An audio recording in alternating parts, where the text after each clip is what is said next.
Buenas a todos y a todas y bienvenidas de nuevo una semana más a nuestro canal de podcast Vivir desde ya en Spotify y Dúo Digestivas en YouTube. En el capítulo de hoy hablaremos de cómo una mala relación con la comida que vamos a abarcar y vamos a definir bien, cómo puede impactar en la salud digestiva y en esas emociones, qué impacto tienen y cómo lo vamos a ir desgranando, que va a ser súper interesante. Y para eso tenemos a nuestra súper invitada Mai Serra, que es dietista, nutricionista y especializada en trastornos de la conducta alimentaria, en salud digestiva. Vais a ver que nos va a dar un enfoque súper chulo, así que no te lo puedes perder. Buenas, Mai. Primero de todo, muchas gracias por estar aquí con nosotras y poder compartir un ratito de charla, o de hablar, de compartir un poquito más de conocimiento en este canal, que creo que es súper importante. Así que agradecerte tu implicación y tu estada hoy.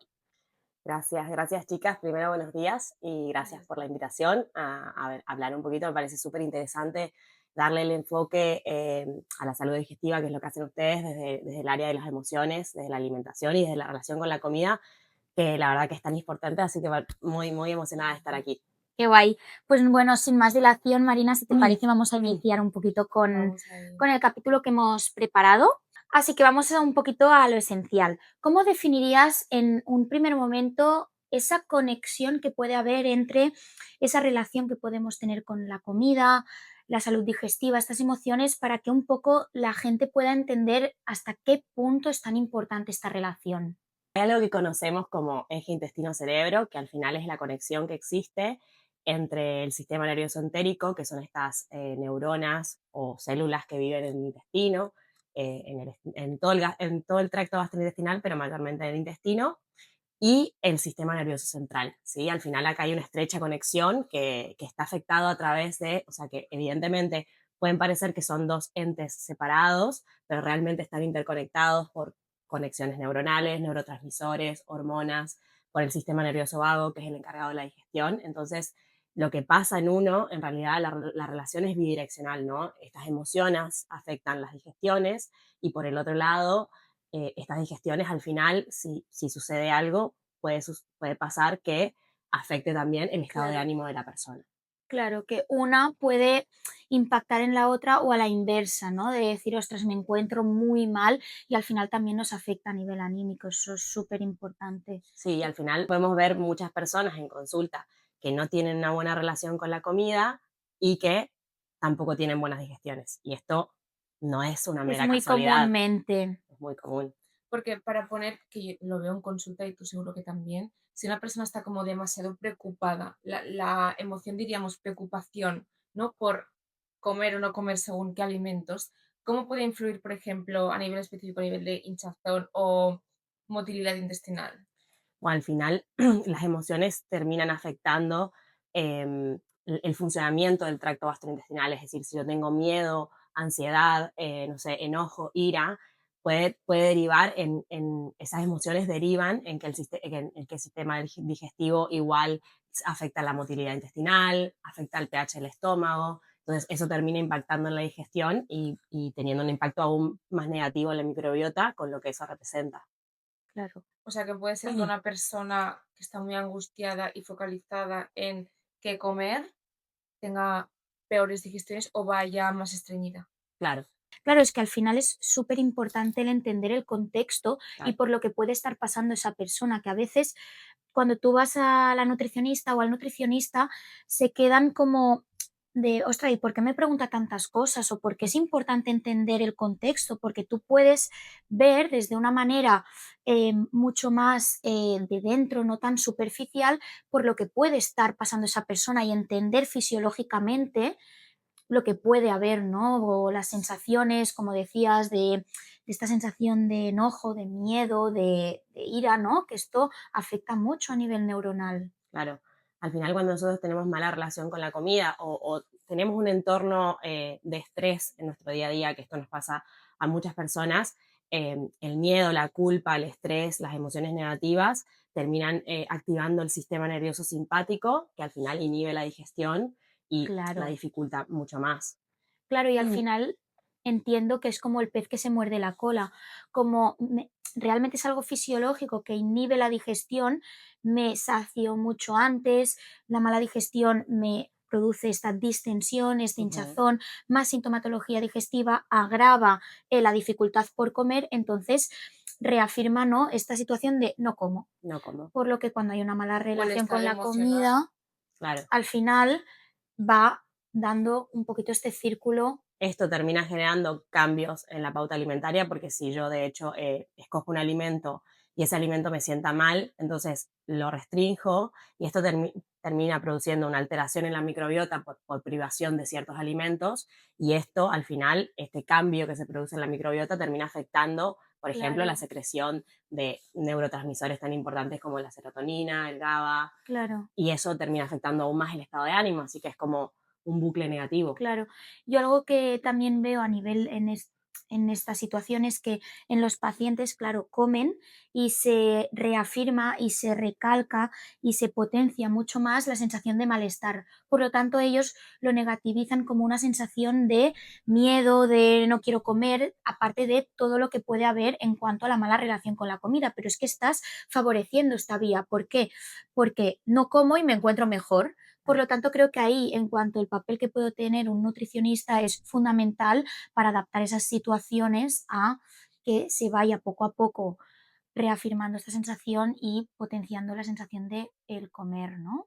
Creo que es importante también explicárselo al paciente a modo como de cuento, ¿no? Si hace falta explicarlo bien y fácil de entendimiento, pero que no es solo el relájate, come con calma, tal, porque yo lo digo y punto y chimpún. O sea, Claro, Claro. te explico el porqué y a lo mejor desde el entendimiento también eres más permisiva contigo mismo y dices, pues a lo mejor no es tanto focalizar el que sí, que no a nivel de alimentos, sino a nivel mental, decir, oye, es claro, que si Claro, esto no está bien, esto tampoco. sí, claro. sin duda. Porque Mai, tú potencialmente en consulta, ¿qué patrones o qué casos sueles ver en más relación en este punto, o ejemplos? ¿Sueles ver mucha patología digestiva relacionado con malas relaciones con la comida, incluso con trastornos de la conducta alimentaria? ¿O es más a la inversa causa de? Yo creo que al final no es como el huevo o la gallina, digamos, no sabemos dónde empieza, pero lo que más se puede ver en consulta me parece que es miedo a determinados alimentos, puntualmente hidratos de carbono y grasas, ¿sí? Eh, Dietantes crónicos, es decir, mujeres que están a dieta hace mucho tiempo y que fueron reforzando con el tiempo que puntualmente diría los hidratos de carbono, ¿no? Que estos hidratos de carbono no son buenos, ¿no? Con la mala fama que tienen. Entonces, como decía anteriormente, esto termina produciendo un cambio en la microbiota, porque si yo no ingiero almidón resistente, fibra para formar el bolo Claro, fecal, puedo tener un estreñimiento crónico, gases, hinchazón, enlentecimiento del tracto digestivo. disbiosis, ¿no? Lo que potencia. Claro, Claro, o sea que eso sería uno de los casos que más vemos, ya sea porque la persona tenga mala relación con la comida o porque a través de tener estreñimiento muchas veces están como muy comúnmente estas dietas altas en fibra, ¿no? Con vegetales y solamente frutas y ahí, macrobióticas y cosas que nos creemos que es súper saludable, pero el desplazar ciertos nutrientes, como pueden ser los carbohidratos de calidad, este almidón claro, resistente, las proteínas, esto, claro, al final hace pues que se potencie el estreñimiento, porque no hay energía tampoco para hacer las digestiones, etcétera. Y esto yo creo que es una de las causas más grandes que me encuentro en consulta en cuanto a estreñimiento, y esto me sí. parece súper relevante a tener en cuenta. Sí, y enganchando con esto que decías de que no hay energía para producir la digestión,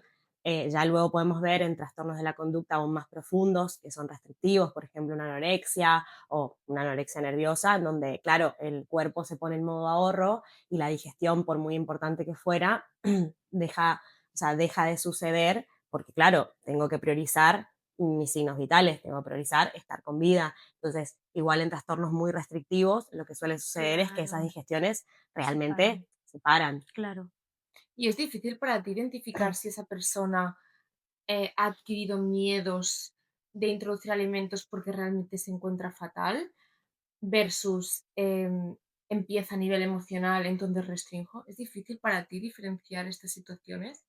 La pregunta es si es difícil identificar si la persona tiene una mala relación con la comida o un TCA. Sí, o sea, si yo vengo a consulta porque me encuentro fatal y a raíz de eso he empezado a quitarme alimentos, o si he sido yo que digo voy a quitarme todo esto y entonces se me ha derivado a nivel Claro. digestivo Es En difícil.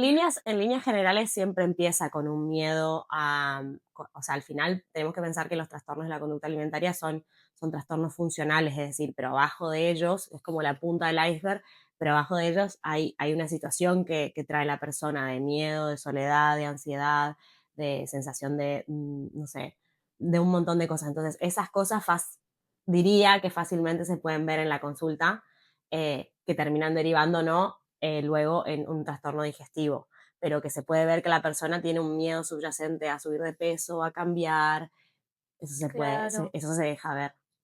Inconscientemente yo creo que por la manera o por lo que explican o por las falsas creencias que hay hoy en día Claro, que me entristecen tanto y que tanto daño están haciendo, por lo que comentamos siempre, que al final es una situación en la que, bueno, creemos que para mejorar o para estar en un cuerpo normativo, como siempre se da a ver, tengo que, vale, pues comer la mitad de lo que estoy claro. comiendo. Y en lugar de entender cuál es el problema o cómo puedes mejorar esa composición corporal y si realmente la tienes que mejorar o puedes mejorarla, porque hay en casos que también hay que Entender. entender la situación que hay, que somos diferentes y qué guay, que no hay nadie igual que tú, ni que Marina, ni que yo, y nadie va a poder tener ni tu cuerpo, ni el de Marina, ni el mío. Entonces eso es tan chulo y el problema es que se tiene un estándar y la Claro, gente hace lo que sea para tener este estándar y como es un objetivo irreal, nunca llega y eso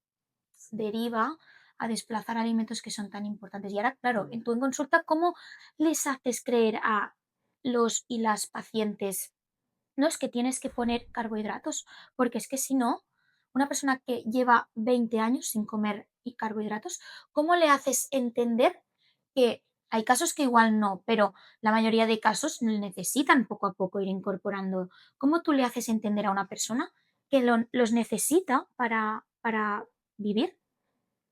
Bueno, al final hay algo que es claro, que es que la persona llega buscando ayuda porque lo que está haciendo no le funciona. Entonces, ver cómo clarificar esa situación, es decir, todas las cosas que fueron pasando en tu vida hasta este punto, por mucho que igual hubieran parecido funcionar, no te hubieran traído aquí si realmente no fuera un problema. Claro, Entonces, Eso parece muy tonto, pero yo a veces termino la conversación diciendo, lo que está claro es que si no hay cambio no vas a ver. sí, claro, a mí es una O frase que sea, yo plasmo, ¿eh? Y sí, en este parámetro de personas y es, ¿verdad que lo que estás, y soy así de clara, ¿verdad que lo que has hecho hasta ahora no te ha funcionado? claro. No, pues hay que ir por otro lado. Claro. Entonces, igual se puede explicar siempre a la persona, me parece que eso es lo bonito de la consulta y del contacto, se puede explicar siempre a la persona, que se puede hacer algo muy personalizado, es decir, no es que ahora vamos a comer un plato de pasta ujú, boloñesa, ¿no? Porque evidentemente a una persona que no lo hace a diario le puede dar mucho miedo, generar mucha angustia y eso también puede al final derivar, como estábamos hablando en esta conexión, en que igual no le siente bien. Entonces la Claro, experiencia sea completamente y que negativa. la pierdas como paciente no la puedes ayudar. claro, Claro, entonces igual haciendo incorporación de los alimentos de ese grupo que menos miedo le generen, incorporarlos, yo qué sé, de alguna forma que igual la persona se sienta como cuidada, en claro, una cantidad pequeña, igual cada 2, 3 días para ir viendo claro. Iba mejoras. a decir cantidades, es algo que ahí sí que se tiene que controlar, ¿no? Creo que en un principio sí, depende del contexto que tenga la persona, ya sea si viene con un, por ejemplo, si viene con un bajo peso, claro, la percepción que tiene la persona de cuánto es Ya, mucho es muy ya, poco, ya. entonces ahí igual nos tenemos que acompañar o de medidas caseras o de unas mínimas cantidades para asegurarnos Que esa está energía llegando. disponible, ¿no? O sea, pensemos que si hablamos de un trastorno restrictivo con pérdida de peso, hay muchas funciones que tienen que restablecerse. Hablamos de útero también, ¿no? De esa menorrea que a veces aparece en trastornos de la conducta, que es, Claro, que, es que es muy tan común. común. Entonces, igual necesitamos una energía disponible y Claro. eso, cuando la persona lleva muchos años con restricciones, esa percepción que tiene de mucho, Claro. igual Es poco. es muy poco. Porque si te das cuenta, llevamos, ¿no?, toda la conversación hablando de incorporar, de poner, de un poco, ¿no?, todo esto. Y la tendencia ahora en general, abres las redes o abres cualquier cosa y es pastel sin Eliminar. gluten, pastel sin harinas, ¿no? Todo sin, Mi padre quita, siempre dice, pon, pastel sin nada. claro, Ahí no claro, está. ¿no? Al No hay final nada. y claro, es como, o sea, ¿qué riesgos puede tener en consulta el sin gluten, el sin bajo en FODMAPs, el sin lactosa, sin fructosa, todo esto, porque claro, son personas que ya se han pasado toda su vida o llevan mucho tiempo restringiendo o están constantemente en su cabeza pensando qué ponen, qué quitan, qué tal, qué riesgos puede tener a nivel digestivo que potencialmente en algunos casos tienes que reducir algunos alimentos. Sobre todo en SIBO, en FODMAPs y estas Mm, herramientas, dietas. sí. ¿Qué riesgos consideras que puede haber, Mai? A ver, a mí me parece que hoy en día se confunde mucho, por ejemplo, el protocolo FODMAP, si decimos para abordar algún caso digestivo, se confunde mucho este protocolo, que es una herramienta clínica puntual, con una dieta indefinida. Claro, Entonces, igual los pacientes se la descargan de internet y la terminan haciendo de forma indefinida, con el riesgo que se supone, y luego también hay profesionales de la salud que lastimosamente igual no están tan a la mano con la información y también terminan dando un mensaje restrictivo y esta restricción desde la eliminación, desde el miedo, termina reforzando esa mala relación con la comida y ese TCA. Entonces, si claro, yo voy a una persona que me ayude y esa persona me dice evitar, restringir, disminuir, y los mensajes son de eliminación y de miedo, evidentemente, yo me voy a la consulta con más miedo aún y con todo ese, o sea, con ese refuerzo de que la comida, el gluten, la lactosa no me va a sentar bien. O sea, me claro. parece que es súper importante aquí entender cuándo utilizar esta herramienta y cuándo igual no es conveniente, O ¿sí? ¿Crees, maquillarla, ¿no? Igual. Sí, maquillar, tal cual. crees que yo como paciente puedo considerar red flag un profesional que me diga tenemos que quitar esto, esto, esto y esto?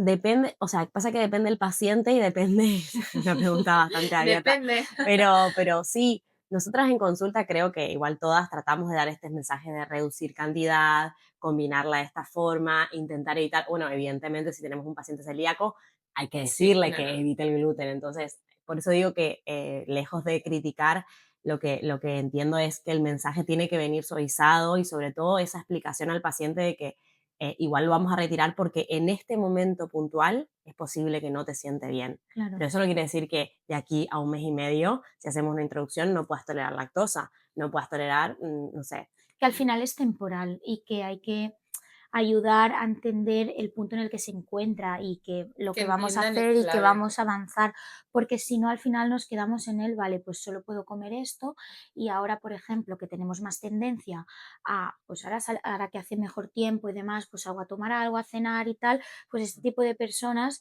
al final ya no se encuentran bien anímicamente, pues ya te encuentras más chafada o chafado y eso no ayuda en el que, y no puedo ir aquí, no puedo tomar esto, no puedo, ¿no? Y al final es como, ostras, es una cascada Claro, que no es, aunque vayamos más lento, hay que dar un poco cabida a estas cosas. Y lo sí, peor es quitar sin saber el porqué, porque claro, tú a este tipo de personas le dices, pero yo a veces lo he hecho, ¿no?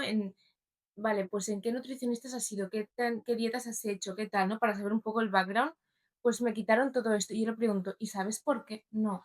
Claro, es que claro. encima la frustración de decir, es que no sé ni por qué. Claro. Mm, Sí, sobre todo a mí me parece que es ideal conocer qué alimentos, igual no hacer como una anamnesis muy, no sé la palabra, pero bueno, una buena anamnesis para entender igual qué alimentos podrían o qué grupo de alimentos podrían no estar sintiéndole bien al paciente y no restringir por restringir. Y claro. sobre todo hacerlo la menor cantidad de tiempo posible. Entendiendo al final cuáles son las causas de su malestar, ¿no? Está claro que entiendo, por ejemplo, para hacerlo un poquito también así más práctico, una persona que se encuentra con problemas digestivos que pueda venir a tu consulta y que la demanda sea como mejorar esta parte digestiva, pero tú ves que la causa realmente de esta parte digestiva es la mala relación con la comida, que yo creo que esto hay muchos casos en cuanto a ello que mejoras algunas cosas. ¿Cómo lo abordarías o qué, o sea, qué cosas son clave? Evidentemente, luego hay que individualizar y cada persona a nivel de comidas, más comidas, menos comidas, eso es un mundo, pero más a nivel, ¿cómo lo enfocarías un poco en esta situación? A mí creo que es importante la toma de conciencia, es decir, este vínculo profesional-paciente, si el paciente confía en el profesional en el que la está atendiendo, creo que es un punto clave.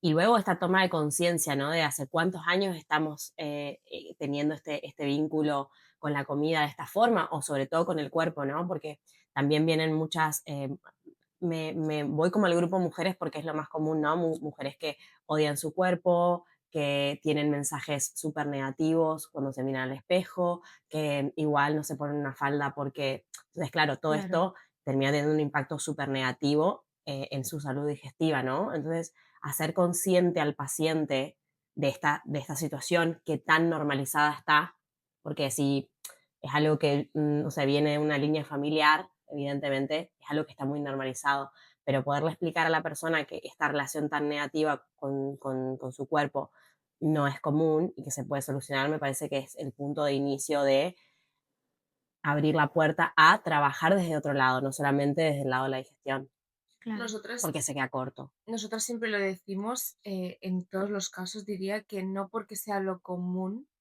es lo que debe ser o lo normal, ¿no? Claro. Porque que tú lo puedas comentar con el grupo de 10 amigas que tengas y todas Y estemos todas estén igual, igual. no significa que eso es lo que tiene que ser. Claro, claro. sí. Es que creo que igual el abordaje, si viene una persona que tiene un TCA, bueno, evidentemente un TCA no, pero si tiene una mala relación con la comida, una mala relación con su cuerpo, evidentemente el abordaje digestivo se va a quedar corto, porque Mm. esa persona no va a terminar de mejorar si el origen es Claro. igual estoy todo el tiempo con mensajes de odio hacia mí misma, Bueno, la vas a ¿no? ayudar del 1 al 5. La Claro, vas a ayudar hasta el 5 Y hasta el decírselo, mira, 50%. nosotros con alimentación hasta el 5 del 5 al 10. sí. Hay que Sí, hacer un ahí trabajo, interdisciplinario también, ¿no? Acá viene la importancia de contar con profesionales, con terapeutas, psicoterapeutas, para también, o sea, hacer derivaciones que realmente, si uno puede identificar que la persona tiene un montón em, de situaciones en su vida, la cual no le está permitiendo tener una vida feliz o normal, hay que trabajar con profesionales interdisciplinariamente. bueno, está claro que es que desde la nutrición, evidentemente, tú puedes conocer el contexto de la persona y entender que necesita en algunos momentos otro tipo de ayuda para poder avanzar un poco en esta situación y está claro que no nos toca abordar gran parte de las situaciones. Es decir, tú le Claro, puedes ayudar a, pues vamos a incorporar esto, venga, pues ahora lo otro, claro. ahora vamos a potenciar esto, no nos preocupemos por lo otro, ahora vamos a girar el rumbo. Todo esto podemos adaptarlo en cuanto a alimentación, en cuanto a sensaciones, entender, ¿no? En qué punto y qué cabida tiene el hambre emocional, que esto nos lo enseñó Mm. muchísimo Andrea, que vino hace unas semanas también Sí, vi el capítulo. al podcast. Estuvo muy chulo.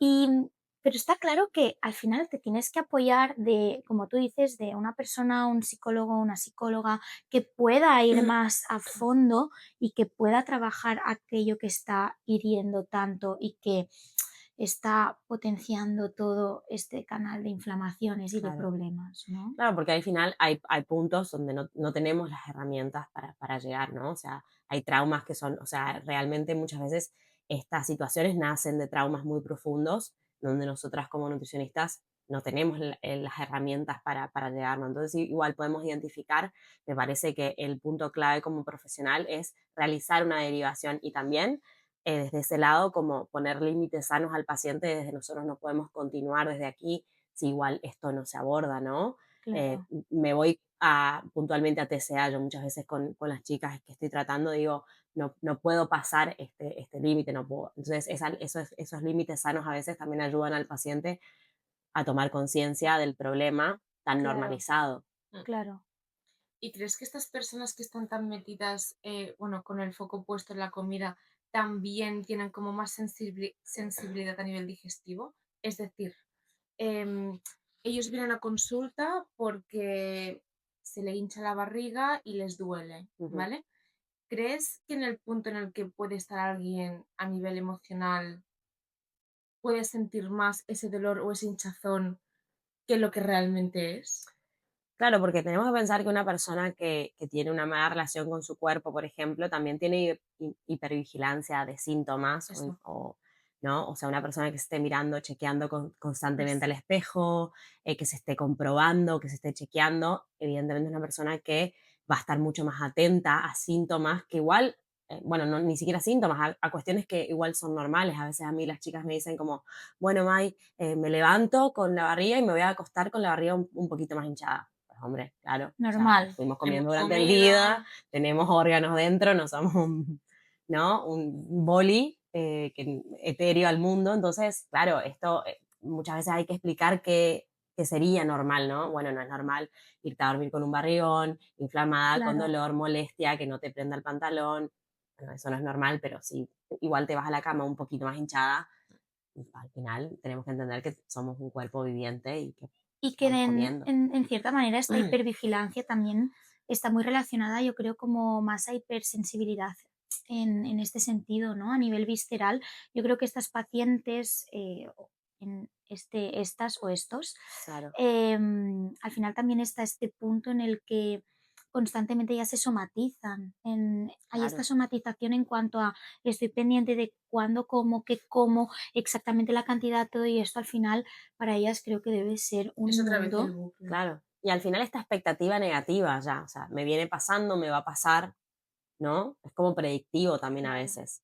Pero bueno, un poco tiene que ver es cómo es el estado del sistema nervioso central, esos mensajes negativos que reciben al final, estas conexiones que hoy hablábamos, ¿no? Del eje intestino-cerebro. Si los mensajes que yo tengo al comer son negativos, bueno, evidentemente tengo más chance de que la comida no me Te sienta va a bien. predisponer más. Claro. Pues qué interesante todo lo que nos has comentado. Muchas gracias por aportar este contenido que creo que va a ayudar a muchas personas. Y nada, a vosotras y a vosotros deciros que, bueno, pues muchas gracias por estar aquí, por escucharnos. Ya sabéis que si os habéis sentido identificadas o identificados en alguno de los puntos, creo que sería importante que indagarais más en ello. Como os hemos dicho, Mai es dietista nutricionista especializada en trastornos de la conducta alimentaria y en salud digestiva. Pasa visita privada, la podéis encontrar en redes, que os dejaremos todo su contacto en la descripción. Así que nada, agradecerte Muchas tu gracias, chicas. tiempo, tus palabras A ustedes. y nada, si quieres comentar cualquier cosita o lo que sea. No, muy feliz de aportar este granito de arena. Me parece súper importante que al final personas que igual estén viviendo esto hace mucho tiempo puedan tener un punto de inflexión de pensar ahí qué está pasando. Así que para mí un placer compartir Qué con bien. Qué ustedes. guay. Gracias. Y Mai, para que los pacientes o las personas que nos escuchan quieran visitarse contigo, ¿cómo lo pueden hacer o dónde te pueden encontrar? Bueno, a través de Instagram tengo, bueno, el Instagram abierto y hay un link de contacto, pero es @nutritionwithmy en inglés. Perfecto. Así Y que que te contacten por ahí por ahí y sí, te pidan en información. el link de ahí tienen el teléfono de contacto también para sacar una cita. Muy bien. Súper. Pues nada, muchas gracias por escucharnos. Nos vemos la próxima semana. ¡Mua!